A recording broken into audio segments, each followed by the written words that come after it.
Welcome to my channel.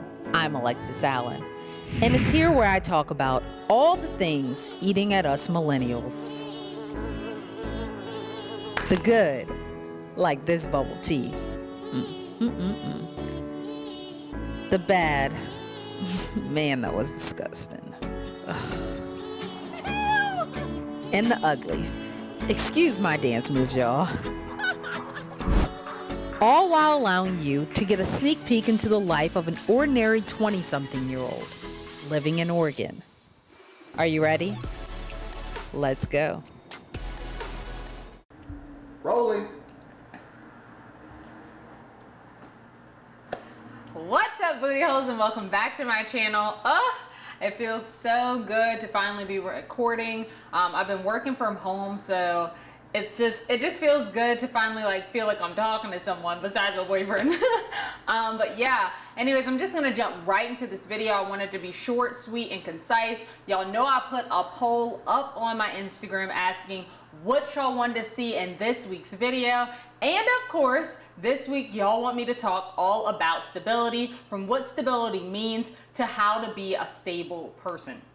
All right, so I looked up the Webster's Dictionary definition, and based on Webster's Dictionary, it says stability is resistance to change and not prone to wild fluctuations in emotion. Now, to me, the short, sweet, concise definition of that is having balance. Basically having a stable life or balanced life where you kind of have control of most things that's going on. Of course, there's gonna be those ups and downs. You're gonna have good days, you're gonna have bad days. But for the most part, you're kind of in control of how your life will be.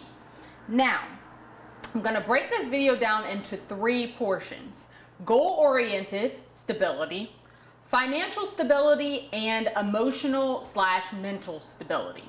Now, I feel like you need all of those in order to be successful with one. So I feel like they all go hand in hand in a sense.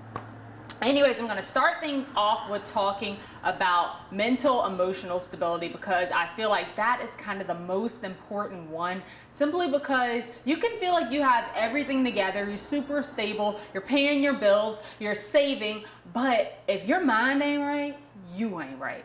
So when it comes to mental emotional stability, the first thing you need is some type of escape.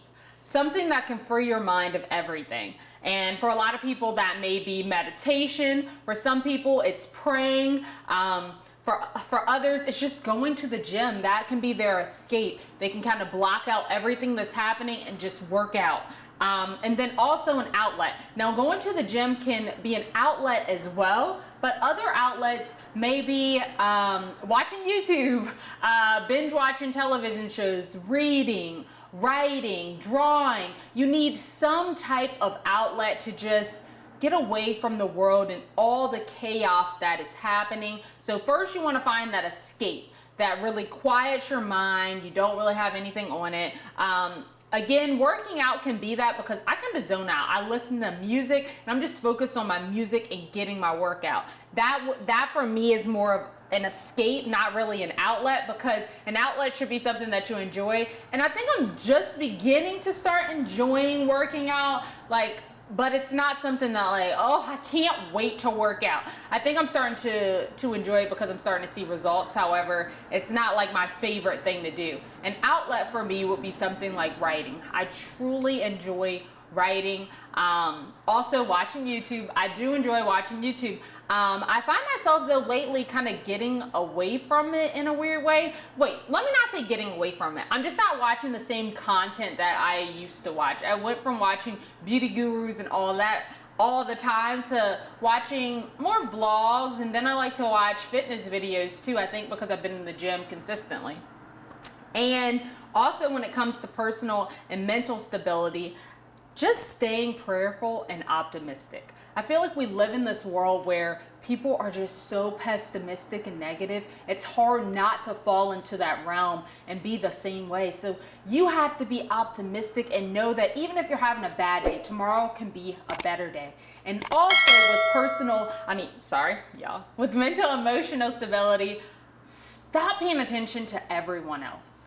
People are always comparing themselves. That's why Instagram is such a hit, because we care so much about what everyone else is doing. We care about what other people are accomplishing, comparing our bodies to other people's bodies, and we just have to stop. We have to be the best version of ourselves. We have to work towards our goals and accomplishing what we want. If we put all that energy that we put into paying attention to other people and to ourselves, we'll be so much more successful. Next, I'm going to talk about being goal-oriented. So I feel like some of the financial stability and goal-oriented stability kind of go hand in hand, but I'm still going to break them up. Now, with goal-oriented stability, have a plan. I know I've said that in previous videos, but have a plan and stick with it. You can't accomplish your goals or even know what you want without writing those goals down and sticking to a plan to accomplish those goals. Now, I'm not going to tell you that the plans aren't going to change, that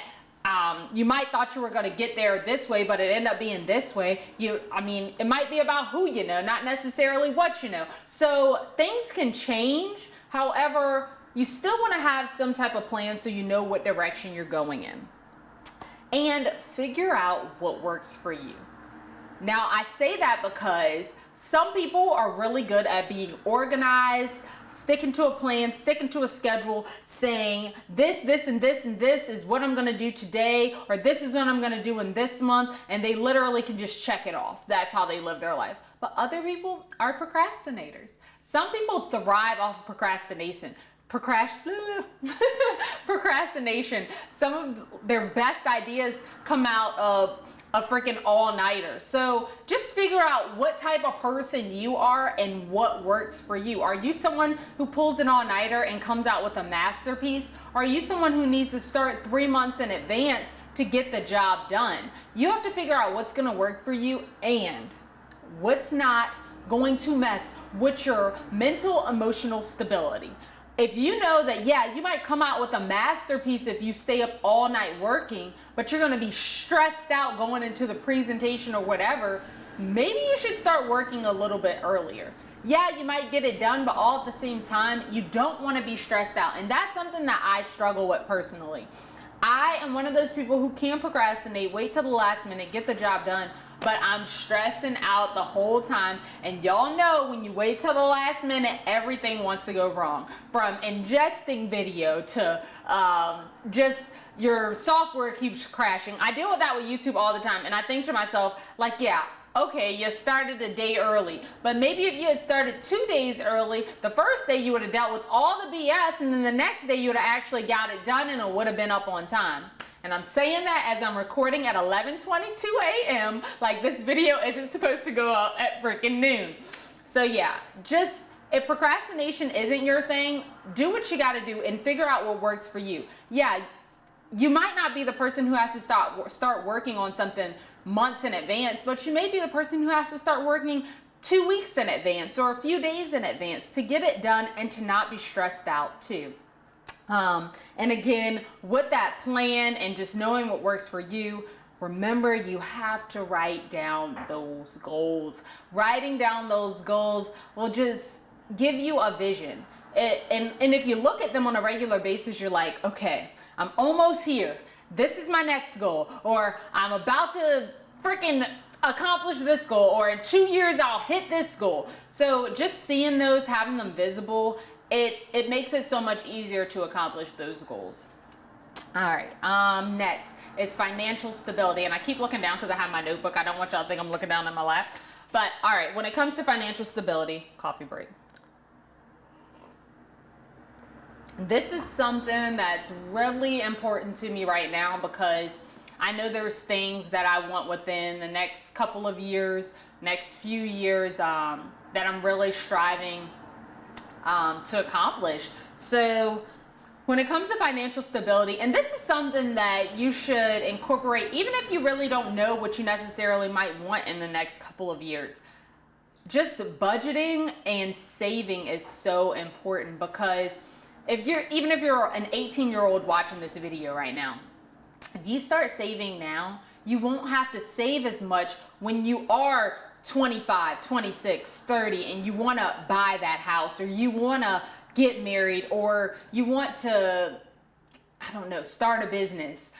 So if you start saving now, it's less that you'll have to save in the future, and you won't have to change your life as much, and budget down as much in the future. So budgeting, now you can be as strict as writing every single little thing that you buy during the month. My grandparents growing up, this is so funny to me. So my grandparents always bought everything in cash, right?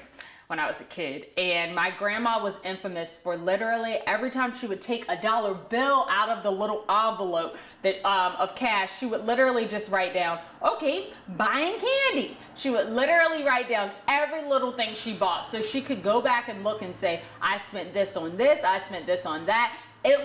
She just kept a count. Like, she just knew everything she was buying, and that's a great way to be. But most of us, we don't have the time to be writing stuff down all the time, and plus most of us don't buy things in cash.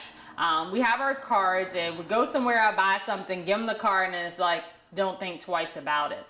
But if you have an Excel sheet, anything where you can just write down, this is how much my bills are gonna be for the month, this is how much spending money I have for the month, and this is how much I'm gonna save. Saving should really be a bill, y'all.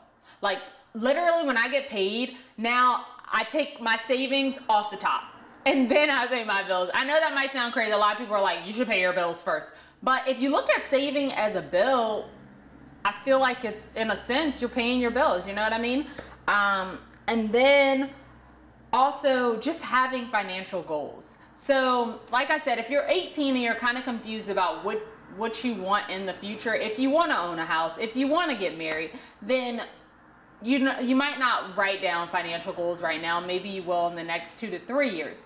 However, if you are someone who's my age or someone who's older and know that you want to get married or you want to buy a house or you want to buy a new car, start writing down those financial goals, figure out how much it's going to cost you and save towards them, and budget to, and incorporate that into your budget. Meaning that, okay, I normally spend $300 on eating out every month. Now I have to cut things down to $200 or $150 just so I can save that extra $100 so that I can reach this financial goal. Or I normally spend $500 on shopping a month. Freaking crazy. If you spend $500 on shopping a month, you are insane. But I normally spend $500 a month on shopping. Maybe I can cut that down in half.